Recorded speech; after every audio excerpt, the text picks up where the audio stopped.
Yeah.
주가 하시다니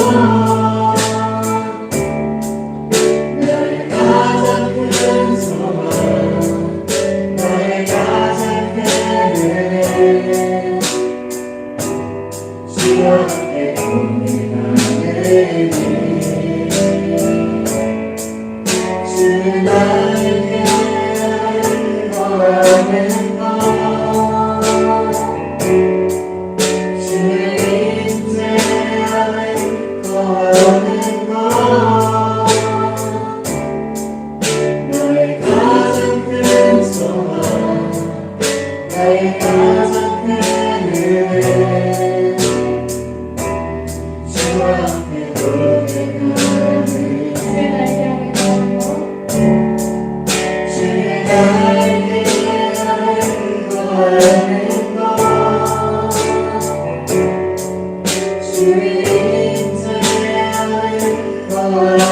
것 나의 가장 큰 소원 나의 가장 큰 은혜 주와 함께 동행하네 주의 날개 거하는 것 주의 인자에 거하는 것 나의 가장 큰 소망 나의 가장 큰 은혜 주와 함께 동행하네. 오늘은요, 비터를 바꾸는 시간, 이렇게 비바시가 있는 날이라서 오늘은 우리가 매주 보고 있었던 말씀 주제 말고 오늘은 좀 같이 골로새서 말씀을 가지고 은혜를 잠시 나누려고 합니다. 죽게 하듯 하라라는 제목으로 말씀을 아주 간단하게 짧게 이래도 되나 싶을 정도로 짧게 나누겠습니다. 자, 오늘 이제 우리 믿는 신자들의 직업에 대한 이야기를 하려고 하는데요. 사실 일하고 싶어 하는 사람들이 별로 없어요. 그죠? 뭐 어떻게 되고 싶냐, 뭐 되고 싶냐, 새로운 친구들하고 이렇게 대화를 해봐도 돈을 많이 벌고 싶어요. 혹은 뭐 유명해지고 싶어요. 이게 목적이 무슨 일을 하겠다, 나는 무슨 일을 하고 싶다가 대답이 아니고 그래서 뭘 누리겠다가 대답이 됩니다. 그래서 근데 성경적으로는요, 우리가 어떤 일을 하는 것, 무슨 어떤 일을 하는 것, 이것을 하나님께서 다 우리에게 주시는 것이라고 그렇게 성경이 가르치고 있어요. 아무것도 안 해도 된다고 성경은 절대로 우리한테 가르치고 있지 않거든요. 그래서 이제 오늘 그 얘기를 간단하게 하려고 합니다. 아담이 죄를 짓고 나서 하나님께서 아담에게 내리신 저주가 있죠. 그 저주의 내용이 뭡니까? 아담에게 내리신 저주. 뭐죠? 너 죽도록 일해라. 너 일해라. 일하는 저주를 내리셨습니다. 근데 그러다 보니까 어떤 생각이 있냐면, 일하는 거, 노동하는 거는 이 아담이 죄 지어가지고 생긴 거야. 진짜 아담 때문에 이게 뭐야, 힘들어 죽겠어. 일하면서 사람들이 그런 불평과 불만을 갖습니다. 일하는 건, 노동은 저주의 결과야. 이제 이렇게 생각을 합니다. 그런데 그것은 잘못된 생각입니다. 성경에 보면 하나님께서 세상을 만드신 후에 사람을 창조하시고 먹고 놀아라 그러지 않으시고 하나님께서는 생육하고 번성하고 땅을 다스려라 라고 하셨습니다. 이 다스리라는 말은요, 일하라는 뜻입니다. 일하라 이런 뜻입니다. 성경 구절을 하나 띄워주세요. 창세기 2장. 자, 땅이 있고 일할 땅이 있어요, 없어요? 일할 땅이 있어요. 비는 아직 내렸어, 안 내렸어? 안 내렸어. 근데 땅은 지금 촉촉하게 젖어 있어, 안 젖어 있어요? 젖어 있죠? 왜? 안개가 땅에 있어요, 지금 촉촉하게. 그래서 지금 땅이 일하기에 최적의, 농사짓기에 최적의 조건을 지금 갖추고 있다라고 말하고 있어요. 왜 이렇게 해놨을까요? 하나님이 그냥 시작할 때부터 쫙 그냥 쑥쑥 다 자라서 그냥 벌써 먹을 게 그냥 잔뜩 널려있게 하면 좋은데, 하나님은 사람을 창조하시고 그 사람에게 일하게 하시려고 밑에 아직 과일과 채소를 내지 않고 기다리게 하셨어요. 그리고 사람이 손만 대면 쑥쑥 거기서 채소도 나오고 과일도 나오고 할 수 있도록 하나님이 하셨다는 거예요. 그래서 하나님 뭘 가르쳐 주시는 거예요? 여기서 내가 만든 동산에서 너희들에 맡겨진 일을 하면 거기에 대해서 먹고 살 수 있도록 하나님께서 보장해 주시기로 약속을 하신 거예요. 일하도록 하나님께서는 허락하셨습니다. 그래서 일하는 것은 하나님의 뜻이라는 거예요. 경작하다, 이게 일하는 거잖아요. 밭을 가꾸는 거, 일하는 거잖아요. 일하라는 것은 하나님께서 저주를 내리시면서 주신 말씀이 아니고, 일하는 것은 창조하시고 하나님께서 우리에게 복으로 주신 거다. 일하는 것은 복으로 주시는 거다 이거예요. 밭일 해봤어요? 경작 해보셨어요? 해봤냐고요? 아니, 강원도 살면서 안 해봤어요? 강원도 시골 친구들이면 다 해봤어야지. 저는 서울 출신이라 안 해봤는데 해봤냐고요? 네.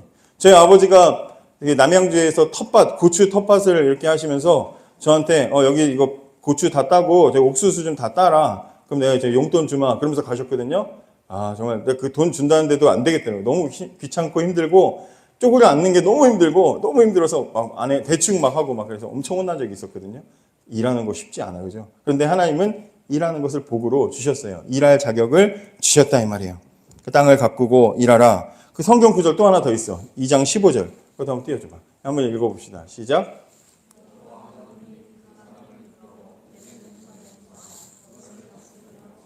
그렇죠. 다스리며 지키는 거 뭐예요? 그 일하는 거잖아요. 다스리면서 지키는 것, 일하는 거예요. 하나님은 아무 일도 하지 않고 최고급 휴양지에 가만히 있어. 입만 벌려. 먹을 거 떠줄게. 하나님 그렇게 하지 않으시고 사람을 창조하시고 지금 죄짓지도 않은 상태의 사람에게 다스리고 지켜라. 일해라 하셨어요. 일해라 하셨어요. 하나님이 일은 하나님께서 주시는 축복이다. 하나님께서 주시는 명령이다. 라는 것을 우리가 생각해 볼 필요가 있습니다. 아직 채소와 과일을 내지 않은 땅에 씨를 심고 밭을 가꾸는 것 해야 될 일이고요. 그죠? 또 그다음에 동물들 성경에 보면 하나님께서 아담에게 동물들을 다스리라고 하셨잖아요. 그래서 성경에 보면 그 대표적인 걸로 뭘 해요? 동물의 이름을 지어주잖아요. 이름을 지어준다는 것은 그 동물보다 주인이다, 그 위에 있다 이런 뜻이기도 하고 걔네들을 관리하는 것이기도 하죠. 만약에 동물들이 이렇게 있는데 그냥 방생하는 거고 아무 상관없으면 이름을 지을 필요가 뭐가 있어. 근데 이름을 지어서 부르잖아. 이름을 지어서 부른다는 건 뭐야? 관리한다는 거잖아요. 그건 뭐예요? 다스리고 지키는 일을 하라는 거죠. 에덴 동산은 인간이 죄짓기 전부터 하나님이 일하라는 명령을 내리셨다. 그죠? 성경적인 거예요. 목사님이 혼자서 주장하는 게 아니고. 그래서 하나님의 축복인 이 일은 머리를 쓰는 일이나 몸을 쓰는 일이나 모두 다 해당되는 거야. 그죠? 머리를 쓰는 일이나 몸을 쓰는 일이나 다 하나님께서 주시는 축복 속에 있다. 그래서 사람이 일하기만 하면 충분히 그 열매를 거둘 수 있도록 결과를 얻을 수 있도록 최적의 조건을 하나님은 처음부터 갖추어 주셨다. 그런데 죄 짓고 생긴 게 뭐예요? 최적의 조건, 조금만 일하기만 하면 그것에 상응하는 충분한 결과를 하나님께서 원래 주시기로 했는데 인간이 죄를 짓고 나니까 땅이 그걸 주지 않으려고 하고 또 세상 짐승이 사람의 말을 따르지 않으려고 하고 그러니까 이제 강영욱 훈련사 같은 사람이 와가지고 알려줘야 걔도 누워 그러면 눕고 이 말을 겨우 듣는 거지. 전에는 죄 짓기 전에는 누워 그러면 걔가 알아서 제가 눕고 또 빵야도 하고 코도 집어넣을까요? 그래서 걔가 그랬을 텐데 가르쳐야 되는 거야 이제는. 그래서 세상과 교감이 좀 힘들어지긴 했지만 그러나 하나님께서 죄짓기 전부터 일하라는 명령을 주셨다. 자 그러면 생각을 해보세요. 하나님께서 일을 왜 하게 하셨을까요? 그게 중요하잖아. 일을 왜 하게 하셨을까요? 성경에 보면 하나님이 기뻐하시기 때문에 일하래요. 하나님이 기뻐하시기 때문에. 그 벌써 마음에 하나님 기쁨을 위해서 내가 일해야 돼? 불편함이 생겨요. 불편함이 생길 수 있어. 어떤 뉴스 보니까 이러더라고요. 어떤 가게 사장님이 알바생을 새로 고용했는데 매출이 떨어져. 장사가 그렇게 안 되지? 이렇게 주문이 이렇게 줄어들었지 하고 한 달 뒤에 너무 매출이 떨어지니까 이렇게 가만히 이렇게 자료를 살펴봤어. 그랬더니 이 알바생이 주문이 들어오면 자기가 다 일해야 되니까 힘드니까 아마 선생님들 뉴스 보신 분 계실 거예요. 주문 들어온 것 중에 절반은 다 커트를 한 거예요. 안 됩니다. 주문 취소를 시킨 거예요. 그러니까 자기 선에서 바빠지니까 일을 줄인 거지, 자기 선에서. 그렇게 이제 뉴스 기사에 던져 있어요. 그게 막 손해가 몇백만 원이다, 뭐 천만 원이다, 막 이런 식으로 얘기를 하더라고요. 알바생 입장에서는 주인은 일 바빠지고 일 많아지면 주인은 좋은데 알바생은 그건 당신이 좋은 거지 나한테는 별로 사장님만 좋은 거지 자기한테는 도움이 안 된다고 생각하니까 일을 그렇게 했던 거예요. 범죄지, 범죄예요. 근데 그러니까 하나님의 기쁨을 위해서 내가 왜 일해야 돼? 알바생 같은 마음을 가질 수가 있어. 말 안 들어. 그러면서 생각할 수 있어요. 자, 그런데 이런 일도 있었어요. 제가 전에 살던 동네에서 이제 제가 사역하던 교회는 아파트 단지 속에 있었는데 아파트 단지 속에 아파트가 막 4개, 3개, 막 이렇게 5개 대단지들이 이렇게 맞물려 있는 곳 가운데 교회가 있었어요. 위치가 되게 좋았거든요. 근데 거기에 동네 슈퍼마켓, 뭐 편의점 같은 것도 하나도 없고 동네 슈퍼마켓이 하나 있었어요. 거기가 이제 몇 년 후에 재개발된다 그래가지고 가게들이 다 빠졌거든. 그래서 차 타고 이마트 나가지 않으면 거기 가게가 그거 하나밖에 없는 거야. 근데 거기에 되게 허름하고 그냥 길 가다가 평소에 편의점 있으면 편의점 들어갈 만큼 별로 안 좋은 가게였거든요. 근데 그 가게, 다른 가게들이 다 나가고 나니까 손님들이 사소한 거, 짜잘한 거 사려고 그 가게로 오기를 시작하는데 아파트 단지 4개 단지에서 사람들이 오기 시작하니까 엄청나게 오는 거 아니에요. 그러니까 문 닫는 시간이 점점 늦어지더니 나중에는 24시간 돌아가. 편의점처럼 24시간을 일하면서 처음에는 부부가 장사를 하시더니 어느 날 아들이 와서 앉아있고 딸이 앉아있고 사위가 앉아있고 며느리가 앉아있고 온 가족이 총출동해가지고 거기서 일을 하더라고요. 한 3년을 그렇게 바싹 열심히 사람들 제가 그 동네 제가 본 사람들 중에 세상에서 제일 피곤해 보이는 사람들이 그 사람들이었어요. 눈 밑이 막 다크서클이 이만큼 있어가지고 그럴 정도로 피곤해 보이는데 피곤한데 즐거워 보이는 모습 너무 좋아하는 거야. 서로 모든 사람들이 장사가 잘 되니까 사람들이 막 한밤중에도 막 물건 사러 찾아오니까 그렇게 해서 열심히 일해가지고 무슨 뭐 어디서 빌딩을 작은 걸 하나 샀대나 그러고는 이제 재개발될 때 나갔어요. 그 얘기를 들었어요. 똑같은 일인데 똑같이 힘든 일인데 어떤 사람은 알바생은 힘들어 취소 이런 사람도 있고요. 어떤 사람은 똑같은 일인데 피곤하고 힘들어도 즐겁게 하는 사람이 있어요. 무슨 차이가 있을까요? 주인과의 관계가 사장과의 관계가 쉽게 말해서 어디에 있냐 여기에 달려있는 거지. 그죠? 사장은 사장이고 나는 나야 이렇게 생각하면 일이 지겹고 힘든 거야. 근데 사장과 내가 가족이야. 사장과 내가 하나야. 이런 생각을 하면 일이 많으면 일이 잘 되면 좋은 거죠. 그죠? 내 아빠가 잘 되면 나도 잘 되는 거잖아요. 우리 엄마가 대박 나면 나도 대박 나는 거잖아요. 그런 마음으로 일하는 거다 이 말이에요. 그래서 하나님이 우리에게 일을 맡기신다. 하나님께서 우리에게 일하라고 하신다. 하나님이 우리에게 많은 일을 맡기신다. 이 말은 하나님은 나를 괴롭게 하시기를 원하시는가 봐. 그 말이 아니고 하나님이 나에게 일을 맡기신다. 이 말은 뭐예요? 하나님과 나는 남남이 아니고 관계가 있구나. 하나님은 내 아버지시구나. 관계를 하나님께서 보여주시려고 우리에게 일을 맡기시는 거라는 것을 생각해야 돼요. 하나님이 나에게 일을 주셨어? 일하라고 하신 것은 하나님과 내가 특별한 관계 속에 있구나. 이것을 우리가 기억을 해야 돼요.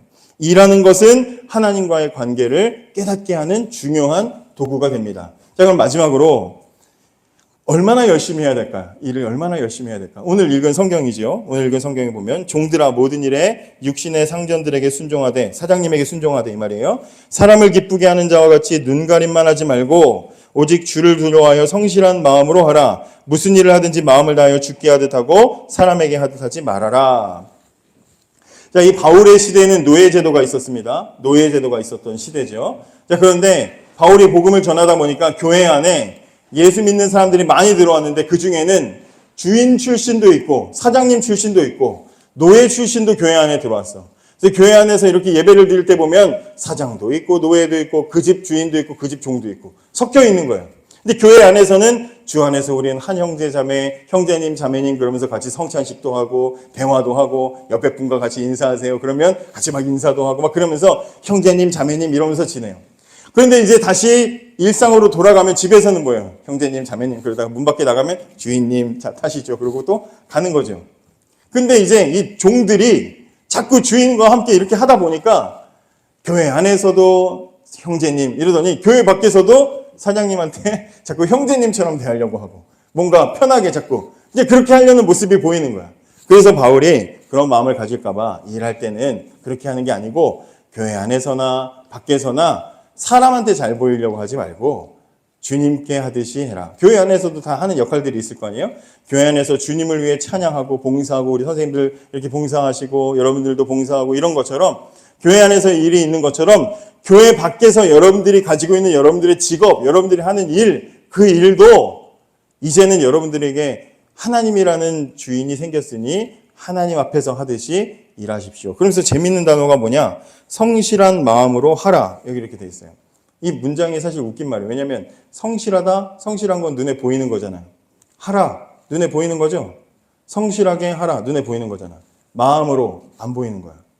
성실하게 하라는 건 눈에 보이는 거고 마음은 안 보이는 거예요. 그래서 우리는 성실하게 보일 수는 있어요. 그 알바생이 사장님이 그 알바생의 정체를 알기 전까지 겉으로 볼 때는 성실해 보였을 거 아니야. 성실하게 하는 모습은 겉으로 보일 수는 있어요. 그런데 우리는 이제 그 정도 수준에서 일하지 말고 어떻게 해요?